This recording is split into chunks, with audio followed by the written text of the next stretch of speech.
Yes, real estate can be recession proof if you follow this strategy. Stay tuned.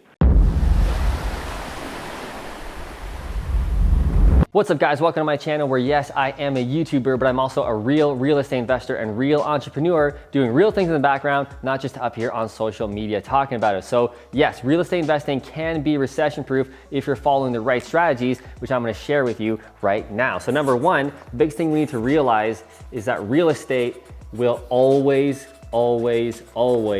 be here. And a lot of people always think that the only way you can invest in real estate is buy low, sell high. And that logically makes sense. It is true for the most part, but it's not the only times you can buy in real estate. For example, right now, there's a lot of talk saying that we might be going into recession. We're probably headed to some sort of a slight correction or recession coming soon. That is kind of inevitable at this point.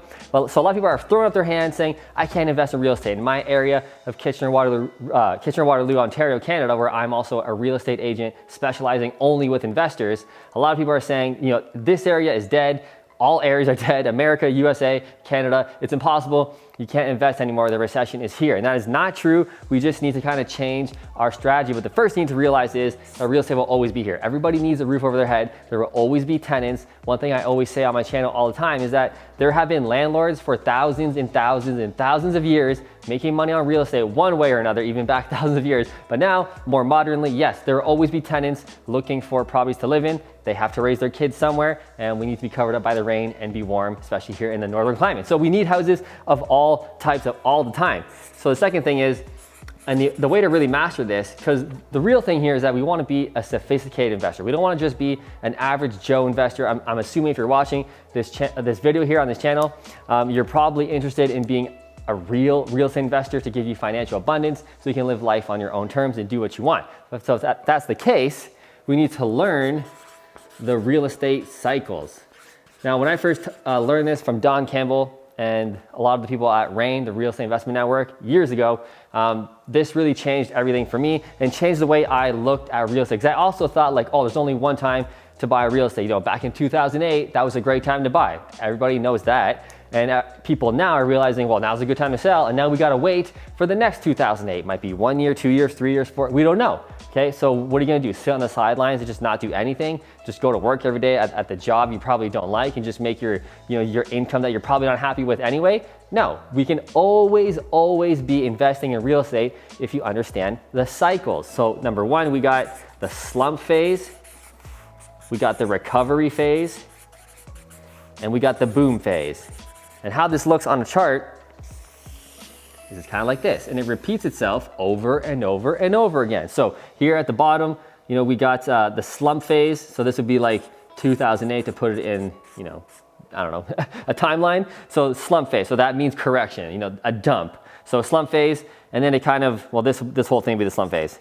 So like this whole boring thing that doesn't really go anywhere, how long it takes, we don't know, you know, it's usually 1 to 3 years on average. Could be longer, could be shorter, but on average, the slump phase is about 1 to 3 years. And then here we got the recovery. And this is also on average about 1 to 3 years, give or take.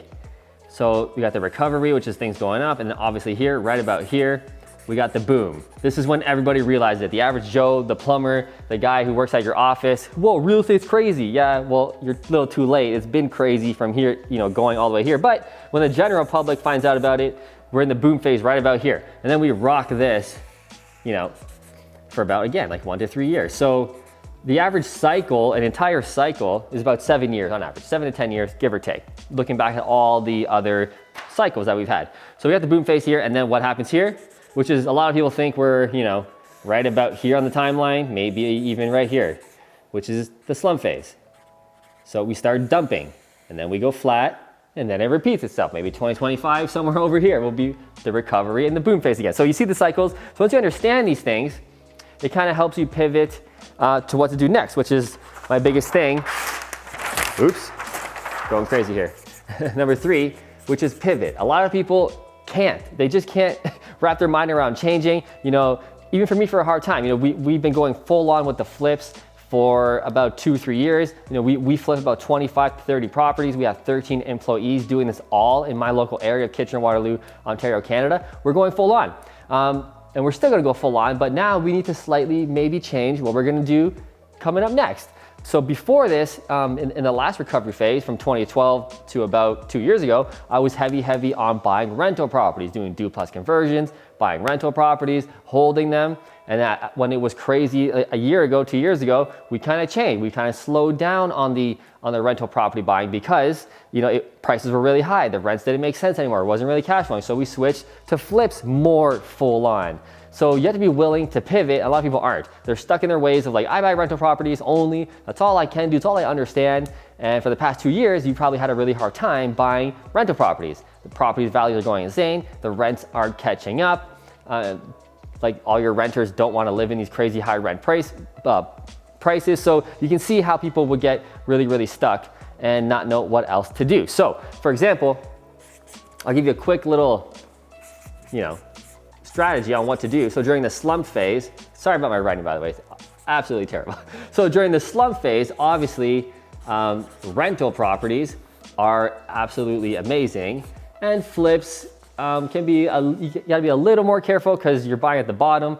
Is it the bottom? Is it gonna keep going down? We don't know. There's not a whole ton of buyers kind of jumping in that market, but if you're a sophisticated investor, kind of like what we preach, and you're buying them way under market value to begin with because we're targeting motivated sellers who have a problem and we're here to help that problem, you can still do a ton of flips, and you'll see you kind of flip the entire cycle as long as you're sophisticated and you're doing the right kind of thing. So, but the slump phase is amazing for rental properties. We know that because less buyers are buying, and again, everybody needs a home to live in, everybody needs to be in a house, so they're more likely to, you guessed it, rent. So there's more tenants in the slump phase and less buyers, perfect for a long-term investor. And that's where we've been for the past like 10 years until about a year ago, 2 years ago. It kind of switched on us. So, and then in the recovery phase, this is kind of good for everything really.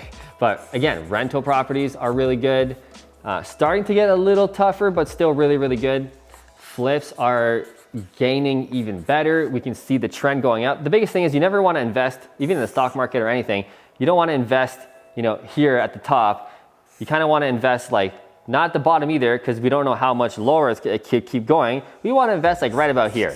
We're like, it's going up, we see this line going up, and then we jump on the train. We don't want to be the first one on the train unless you're like Elon Musk or something, or Michael Burry, and you can kind of predict things, but I'd rather not. I'd rather be safe and boring. That's kind of my style. I'd rather get rich for sure, not maybe. So when we see a trend going up for about 3 months, 6 months, a year, and it's confirmed, then we want to jump on board, and it's more safer, and then we can go wild and pour gas and everything. But anyway, kind of my rant there.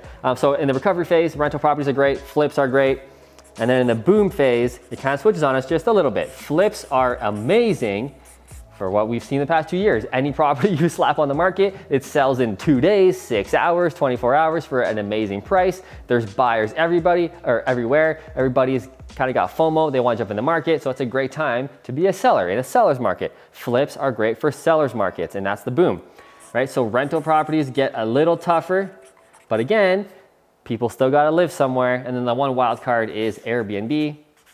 This is really good, especially in the boom phase, because the normal long-term rental properties, their rents aren't enough to cash flow, which is what we're seeing kind of right now and for the past 2 years. Rental properties aren't really working. The prices are way too high, and rental properties are still down here. They haven't caught up yet to the crazy prices, and they probably won't, because the prices are just too insane for the rent to even catch up there. I mean, a single family property in my area would have to rent for like $3,500, $4,000 a month. It's not gonna happen, not in this area, right? So the rental properties get a little tougher, but the wild card is the Airbnbs could make sense, because we're still buying single family properties. We're still attracting those families, although they're only staying for 3 days, a week, 2 weeks, a month, and then they're paying way higher rent because it's a vacation rental. So it still makes sense for those single family properties or those duplexes that we're buying at crazy high prices that all the regular buyers also want. So they're going nuts over these properties, bidding up the prices. And if you still want to be a single family investor, which is kind of my bread and butter, I love single family, you probably got to do the Airbnbs in the boom phase. So you can see kind of the trend here of you have to pivot. If you want to invest through the entire cycle, which we got here, you have to pivot, because a lot of people will just stop. Like the rental buyers will stop right about here. Like the rental guys who's like, all I do is rental properties, nothing else. Well, you're not going to buy for this entire duration probably. So we're talking, 3 to 5 years. Are you just gonna sit on the sidelines and not invest in real estate at all? Well, no, I would hope not. Right, so last but not least, we got number 5 here, And kind of the caveat to all of this is invest in a good area. This is absolutely number one. If you're not investing in the right area, it's not gonna work. And how do we know if an area is good? How do we know if it's a quality area? This is what I was taught many, many years ago. It's tried and true. All the big real estate investors definitely do it. So I'm gonna give you this amazing little formula here. But you wanna look for areas that have GDP growth faster than the provincial average, or if you guys are in the United States, faster than the national average or the state average, which is really what we want. So in Canada, faster than the national average, and we want to invest in a city that's faster than the provincial average within that province, or in the state, in your state, right? So for example, my area, Kitchener-Waterloo, Hamilton, Ontario, Toronto's always going to be a safe haven, generally. These are wicked areas that always have a lot of, well, I'm gonna lead to right now, job growth. So when you have an area that has GDP growth, it always leads to job growth. Why? If things are booming here, it's gonna attract more jobs. And what do you think happens when there's a lot of jobs in an area? What do you think comes next? Right, we got population growth. What happens when a lot of people start moving to an area? Well, we have an increase in rental demand.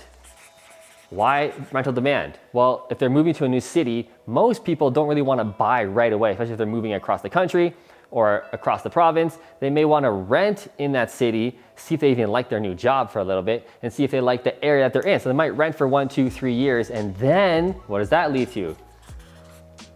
Real estate prices also increase after, because now they're buyers. And when an area is really booming, lots of jobs, lots of population growth, the buzz is growing, lots of people want to come to that area, real estate prices will also go up. So you see the formula. GDP growth leads to job growth, leads to population demand. When you have a lot of people moving in, that leads to rental increased demand. When that happens, next up is real estate prices go up, which you can see this correlates to the boom phase.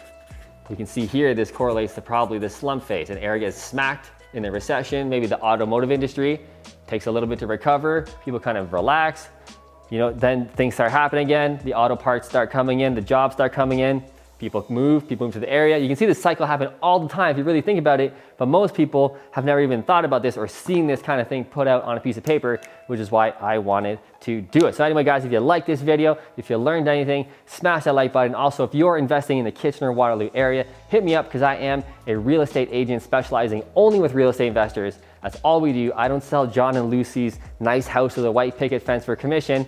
All we do is real estate investing. So when you invest with us, you get me as your coach, you get me as your life coach, your business coach, your real estate coach, all of that. We help you with everything. Anyway, guys, I'll see you in the next video.